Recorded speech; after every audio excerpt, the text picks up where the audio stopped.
Hello everyone, আমি দোলন। আমার নতুন একটি ভিডিওতে সকলকে এত এত ভালোবাসা। রাজস্থানে আসা প্রায় 3 মাস হয়ে গেল, তবে এই দুদিন ধরে দেখছি না লাইটের প্রচন্ড সমস্যা করছে। আমি তো ভেবেছিলাম 2022-এর মতো 2025-এও নিজের কানে ঢাকের শব্দ শোনা, মা দুর্গাকে সামনে থেকে দেখা হয়তো আমার হবে না। আমরা শুনেছিলাম এখানে একটা বাঙালি পট্টি আছে, সেখানে পুজো হয়, তবে রাজস্থানে আমরা যেখানে থাকি সেখান থেকে সেটা কিন্তু অনেকটা দূর, তাই সেখানে যাওয়া আমাদের পক্ষে সম্ভবই ছিল না। সেই কারণে আশাও ছেড়ে দিয়েছিলাম। হঠাৎ জানতে পারি এখান থেকে একটু দূরেই এই দুর্গা পুজোটা হচ্ছে। বাহ, আমরা যে কি খুশি হয়েছি জানেন তো। খুব ইচ্ছা ছিল একটা শাড়ি পরে আসার, ঘরের অবস্থা তো দেখলেন, সে কারণে আর সাহস করে শাড়ি পরতে পারলাম না। এই যে জামাটা পরে এসছি আমি, ওটাও এই পুজোতে পরবো বলে ঠিক নিইনি, এমনিই কিনেছিলাম আগে, তবে কখনো পরা হয়নি। তাই আজকে নতুন জামা একটা পরে নিলাম। আর মামামের জামাটাও, এটাও নতুন, সেদিন নিয়ে এসছি।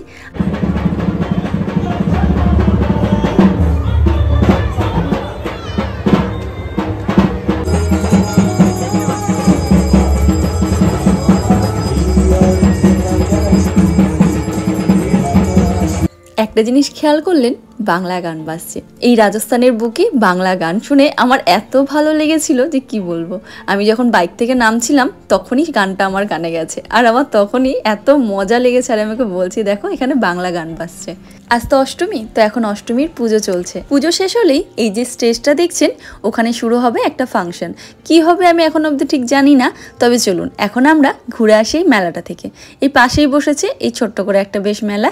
এখানে অনেক কিছুই রয়েছে, আইসক্রিম, খাওয়ার দাবারও বেশ দোকান আছে, পাঞ্জাবি ধাবা আছে। আর যেটা দেখে আমি থমকে গেলাম সেটা হচ্ছে এই শাড়ির দোকানটা। তাঁতের শাড়ি, বালুচুরি, জামদানি রয়েছে, তার সঙ্গে আবার কাঁথা স্টিচও রয়েছে, বাটি প্রিন্টের ছাপা, তারপরে সুতির ছাপা, মোটামুটি সব শাড়ি রয়েছে। তার সঙ্গে সাদা শাড়ির উপরে লাল পাড়, ওটাও রয়েছে। তবে হ্যাঁ, এখানকার রেটগুলো ছিল প্রচন্ড হাই, তাই দেখেই শুধু বাই বাই। ডোনা রাজস্থানে আসার পরে সব থেকে যার সঙ্গে বেশি খেলাধুলা করে সে হচ্ছে এই যে আনসিকা। ওদের বাড়ি উড়িষ্যা, তবে এখানে আসার পর এদের দুজনের বেশ মিল হয়েছে।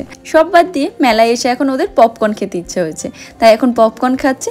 এরপর টুকিটাকি খাওয়া দাওয়া করবে। তো চলুন একটু এগিয়ে যাওয়া যাক ওদিকটাই। এদিকটাতে রয়েছে লাগোদ্দোলনা, ওই বেলুন টেলুনের দোকান, বাচ্চাদের আর কি গেম টেম, এসবই। যাই হোক, মেলাটা কিন্তু বেশ ভালোই বড় ছিল।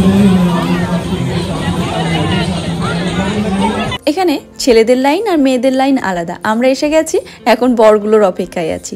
আসলে আমরা 4টে ফ্যামিলি এসেছি। ওই যে দিদিরা সবাই এখন গেছি ফুচকা খেতে। আজকে তো অষ্টমী, তাই আমি কিছুই খাইনি বাইরের খাবার। এদিকে মাম্মামের ফুচকা খেয়ে খুব ঝাল লেগেছে, তাই এখনো বসে গেছে। আজ না একেবারে ভুলে গেছি জলের বোতল আনতে। আমি যখনই যেখানে যাই, ডোনা হওয়ার পর থেকে বিশেষ করে জল সবসময় সঙ্গে রাখি, কিন্তু আজ ভুলে গেছিলাম একেবারে। তারপরে ওরা ফ্রাই মোমো আর চিজ বল খেয়ে একটা করে 5 স্টার নিয়ে বাড়ি ফিরে কারেন্ট দেখে একটু জানিল, কারণ কালকে না সারা রাত কারেন্ট আসেনি, সেই ভয়টাই পাচ্ছিলাম আজও আবার সেরকম করবে নাকি। অন্ধকার, কারেন্ট ছিল না, তার উপর এই ছোট্ট পাড়া আয়না দিয়ে সব সাজুগুজু সেরেছি। আসলে কি বলুন তো, ভেবেছিলাম এবার পুজোয় বাড়ি যাব, আর তখনই গিয়ে আরো যেসব জিনিস আমাদের নিয়ে আসা হয়নি ওগুলোই সব নিয়ে আসতাম। তো যাই হোক, এবার পুজোয় তো বাড়ি যেতে পারলাম না, দেখা যাক কবে যাই। আজ তাহলে আমি আসি। ভিডিওটা ভালো লাগলে অবশ্যই একটি লাইক করে দেবেন। আমি হালকা মেকআপ করেছিলাম, তো সেগুলোই উঠিয়ে এখন আমি বসে পড়লাম জিলিপি খেতে। যেহেতু আমি ওখানে কিছু খাইনি, তাই ও নিয়ে এসেছে জিলাপি।